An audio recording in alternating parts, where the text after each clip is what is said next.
guess, how things are going. They're going great. It's really exciting. We're seeing lots of people who've come out for the Eclipse. The good news is everyone's coming sort of in a paced manner, so that's really exciting. We're obviously making sure that from a parking perspective, a traffic perspective, logistics, that everything's going smoothly. So that's really our goal, to make sure that everyone can enjoy it safely and we don't cause any undue impacts.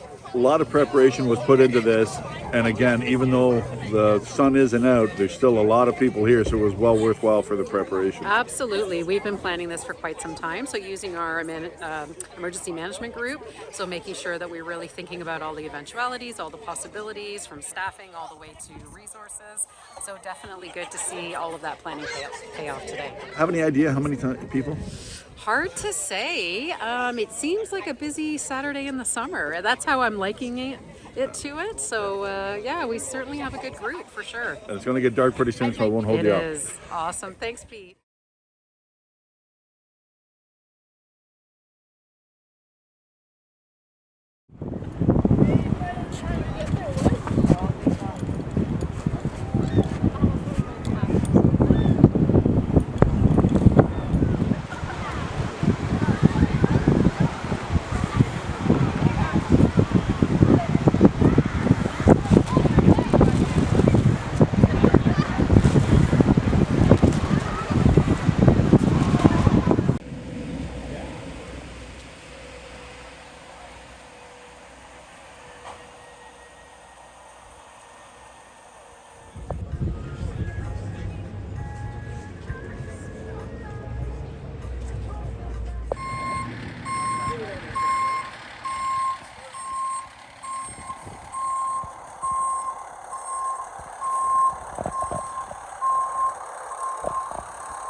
So I got to ask, I'm just with the local media. Tell me, what did you get about the sign? Oh, you know. I can't read.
Tell me about this. You're educated on the eclipse. Tell me about it today. It's kind of a bust situation. It is a bit of a bust, unfortunately. Yeah, it's a total eclipse is completely different from a partial eclipse. The whole experience is completely different. Unfortunately, we have serious heavy cloud, and so as a result, the only thing that's going to happen basically is when it goes into totality is it's going to get quite dark. It'll be interesting to see what kind of a sort of a halo effect, if there is any, that might occur because the penumbra is I think that's the word, is fairly tiny, and so in a normal total eclipse with a sunny day, you would get rays of light coming down on each side of you, every side of you, but nothing where you're standing, and it is a really eerie experience. Have you seen one before? Yes, in 2017 I was in Alliance, Nebraska, which is at the far west end of the state of Nebraska, and it was a perfectly clear day. It was August 21st. I remember it vividly. The Alliance, the town population, which is normally about 8,300 people, went to 40,000 people to see the eclipse, and people were laughing and cheering, and some of them were crying, and it is just a completely different experience. For people that think, like myself, that it might be once in 400 years, it might be once in 400 years in Cobourg, but it's not like that'll be once in 400 years in the world. No, the next eclipse that's going to be visible is sometime, I've forgotten the exact date, but in 2026. But in order to see it, you're going to have to travel to the eastern edge of Spain or the western edge of France, down at the southwest corner of France. Beyond that, in Canada or in North America, the next eclipse is going to be in 2044, and you'd have to go to either Calgary or Medicine Hat to see it. But for you, nothing like it. Like nothing like. As far I met a surgeon who was in Alliance, Nebraska. That was his 7th eclipse that he had seen. His previous eclipse, he'd flown to South Africa to see it, and like I say, that was number 6 and 7. So you can imagine, obviously he could afford to fly wherever he wanted to go, but that's the kind of, I guess, experience that you get, that he was willing to literally fly all over the world to see eclipses. Amazing. Yeah. Unfortunate for here. It is unfortunate. We've got a lot of people here, and they would have had a really unique experience that unfortunately it's going to be pretty limited.